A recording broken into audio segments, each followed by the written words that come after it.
Hebreus capítulo 10. O sacrifício de Cristo é definitivo. A lei traz apenas uma sombra dos benefícios que hão de vir, e não a sua realidade. Por isso, ela nunca consegue, mediante os mesmos sacrifícios repetidos ano após ano, aperfeiçoar os que se aproximam para adorar. Se pudesse fazê-lo, não deixariam de ser oferecidos? Pois os adoradores, tendo sido purificados uma vez por todas, não mais se sentiriam culpados por seus pecados. Contudo, esses sacrifícios são uma recordação anual dos pecados, pois é impossível que o sangue de touros e bodes tire pecados.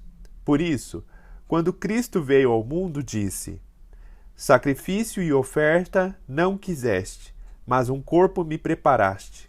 De holocaustos e ofertas pelo pecado não te agradaste. Então eu disse: Aqui estou, no livro está escrito, a meu respeito, vim para fazer a tua vontade, ó Deus.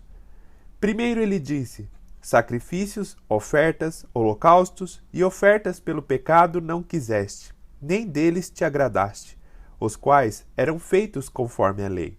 Então acrescentou: Aqui estou, vim para fazer a tua vontade.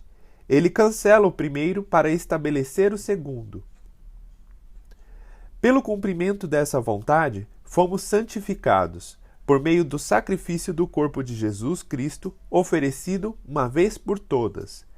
Dia após dia, todo sacerdote apresenta-se e exerce os seus deveres religiosos. Repetidamente oferece os mesmos sacrifícios que nunca podem remover os pecados. Mas quando este sacerdote acabou de oferecer para sempre um único sacrifício pelos pecados, assentou-se à direita de Deus. Daí em diante, ele está esperando até que os seus inimigos sejam colocados como estrado dos seus pés, porque, por meio de um único sacrifício, ele aperfeiçoou para sempre o que estão sendo santificados. O Espírito Santo também nos testifica a este respeito. Primeiro ele diz: Esta é a aliança que farei com eles. Depois daqueles dias, diz o Senhor, porei as minhas leis em seu coração e as escreverei em sua mente. E acrescenta: dos seus pecados e iniquidades não me lembrarei mais. Onde esses pecados foram perdoados, não há mais necessidade de sacrifício por eles. Um apelo à perseverança. Portanto, irmãos, temos plena confiança para entrar no Santo dos Santos pelo sangue de Jesus, por um novo e vivo caminho que ele nos abriu por meio do véu, isto é, do seu corpo. Temos, pois, um grande sacerdote sobre a casa de Deus. Sendo assim, aproximemo-nos de Deus com um coração sincero e com plena convicção de fé, tendo os corações aspergidos para nos purificar de uma consciência culpada e tendo os nossos corpos lavados com água pura. Apeguemo-nos com firmeza à esperança que professamos, pois aquele que prometeu é fiel. E consideremos uns aos outros para nos incentivarmos ao amor e às obras. Não deixemos de reunir-nos como igreja, segundo o costume de alguns, mas procuremos encorajar-nos uns aos outros, ainda mais quando vocês veem que se aproximam o dia.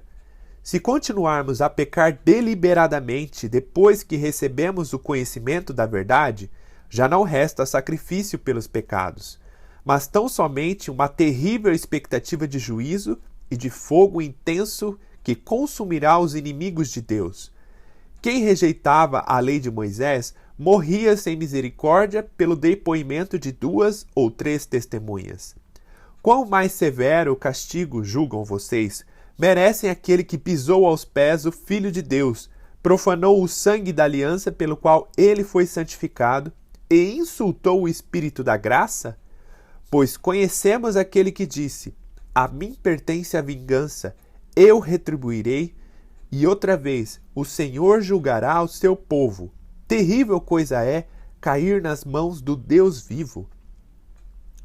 Lembrem-se dos primeiros dias, depois que vocês foram iluminados, quando suportaram muita luta e muito sofrimento.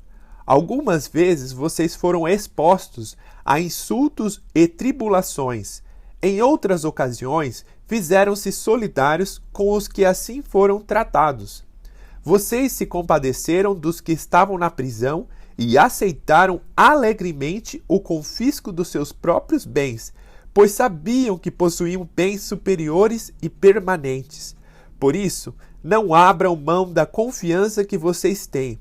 Ela será ricamente recompensada. Vocês precisam perseverar, de modo que, quando tiverem feito a vontade de Deus, recebam o que Ele prometeu, pois em breve, muito em breve, aquele que vem virá e não demorará. Mas o meu justo viverá pela fé, e se retroceder, não me agradarei dele. Nós, porém, não somos dos que retrocedem e são destruídos, mas dos que creem e são salvos.